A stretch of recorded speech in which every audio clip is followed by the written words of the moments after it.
અભય થઈને નિષ્પક્ષતાથી નિરપેક્ષ રીતે વાસ્તવિકતાનો અરીસો રૂપી સચોટ માહિતી લાવતો સત્યની સાથે અભય ટાઈમ્સ। बाबा लेकिन मैंने किया था वैसे अभी क्या बोला बोला क्या बोला बाबा हुआ क्या मैंने बोला नहीं इसको यार बच्चे के बारे में क्या बता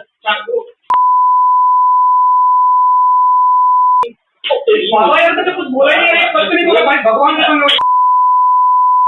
बोला यार इतना इधर कर रहा एक बार नहीं बोला भाई तुमको अरे पर कुछ बोला नहीं बाबा मैं तेरे को यार अरे जीतू भैया भगवान कसम नहीं बोला यार बोला नहीं बोला यार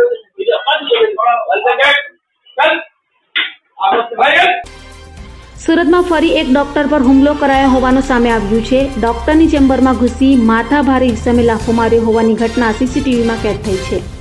સુરતમાં ડોક્ટરો પર હુમલાની ઘટનાઓને લઈ અનેકવાર રજૂઆતો કર્યા હોવા છતાં પણ આજે ડોક્ટરો પર હુમલાઓ થઈ રહ્યા છે। ત્યારે સુરતના પાંડેસરા પોલીસ મથક વિસ્તારમાં ખાનગી હોસ્પિટલ ચલાવતા ડોક્ટરને ત્યાં એક દર્દીને સારવાર માટે ખસેડ્યો હતો, જ્યાં દર્દીના સંબંધીઓએ હોબાળો મચાવ્યો હતો અને એક માથાભારે ઈસમે ડોક્ટરની ચેમ્બરમાં ઘૂસી જઈ ડોક્ટરને તમાચો મારી દીધો હતો, જે ઘટના ત્યાં લાગેલા સીસીટીવીમાં પણ કેદ થઈ હોય, જેને લઈ હાલ તો તબીબે પાંડેસરા પોલીસે જાણ કરતા પોલીસે ફરિયાદ લેવાની તજવીજ હાથ ધરી છે। હું doctor dream Patel, dream children હોસ્પિટલનો ઓનર।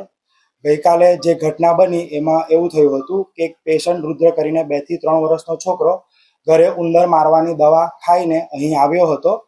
મારા આસિસ્ટન્ટ ડૉક્ટર, નામ ડૉક્ટર મનોજ પ્રજાપતિ, એમણે ચેક કર્યું અને એમને સમજાવ્યું કે ભાઈ અંકલ આમાં એડમિટ થવાની જરૂર છે। અમે ઉંદર મારવાની દવા ખાવાળું પોઈઝનવાળું કોઈ પણ પેશન્ટ આવે ત્યારે એને 24 થી 48 કલાક ઓબ્ઝર્વેશનમાં રાખતા હોઈએ છીએ। કોઈક વાર કોઈ પેશન્ટને તકલીફ પડે કે શ્વાસ લેવાની તકલીફ થાય, લીવર પર અસર થાય તો મોટી હોસ્પિટલ પણ મોકલવું પડી શકે અને આપણે ઓબ્ઝર્વેશનમાં રાખવું પડે। ત્યારે પેશન્ટ એવું કીધું કે હું દાખલ થવા નથી માંગતો અને ફાઇલ લઈને ચાલ્યા ગયા। મારા આસિસ્ટન્ટ ડૉક્ટર એકદમ શાંતિથી સમજાવ્યું કે ભાઈ જો આમાં એડમિટ થવું પડે અને ઓબ્ઝર્વેશનમાં આપણે રાખીએ અને કંઈ કોમ્પ્લિકેશન થાય તો જોતા રહેવું પડે। એ પેશન્ટ ત્યારે તો ચાલ્યું ગયું। 10-15 મિનિટ પછી થોડું આવ્યું અને આવીને અંદર દરવાજો ખોલીને મારા આસિસ્ટન્ટ ડૉક્ટરને જોરથી 10 થી 12 વાર તમાચા લાફા માર્યા, સ્ટાફ જોડે ગાળાગાળી કરી, સ્ટાફ જોડે જોરથી અભદ્ર ભાષામાં વાત કરી અને મારા આસિસ્ટન્ટ ડૉક્ટરને જોરથી 10 થી 12 લાફા માર્યા, જે તમે વિડીયોમાં જોઈ શકો છો, જેમાં એમની કોઈ જ પ્રકારની ભૂલ નથી। એ જ પેશન્ટ પાછું સાચી ચિલ્ડ્રન હોસ્પિટલમાં ગયું, ત્યાં પણ એને એડમિટ થવાની સલાહ આપી, ત્યાં પણ એ પેશન્ટ એડમિટ થયું નથી। અમે રાત્રે પાંડેસરા પોલીસ સ્ટેશન ગયા છે, તેમણે લેખિતમાં કમ્પ્લેન નોંધી છે। અમે એ જ ચાહીએ છીએ પોલીસ પાસેથી કે જે પણ હોય તે FIR કરે અને આગળની કાર્યવાહી આગળ વધે અને લોકોમાં એક થોડો સબક મળે કે ભાઈ તમે એક ડૉક્ટર ઉપર હુમલો કરવો એ વસ્તુ ખોટું છે।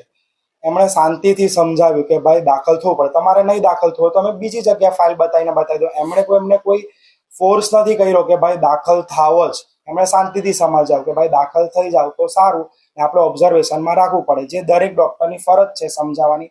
એમણે એમના પ્રમાણે ડ્યુટી કરી હતી, પણ પેશન્ટે જે પ્રકારનું બિહેવિયર કર્યું, દારૂના નશામાં કર્યું કે કઈ રીતે કર્યું, એ પોલીસને મેં કહું છું કે થોડી ઇન્ક્વાયરી કરે અને જે પણ લો પ્રમાણે આગળની કાયદાઓ કરે અને કડકમાં કડક કાર્યવાહી એમના પર કરે, જેથી સમાજમાં એક થોડો લોકોમાં ભય બેસે કે ડૉક્ટર પર હુમલો કરવો એક થોડી ગંભીર ઘટના છે।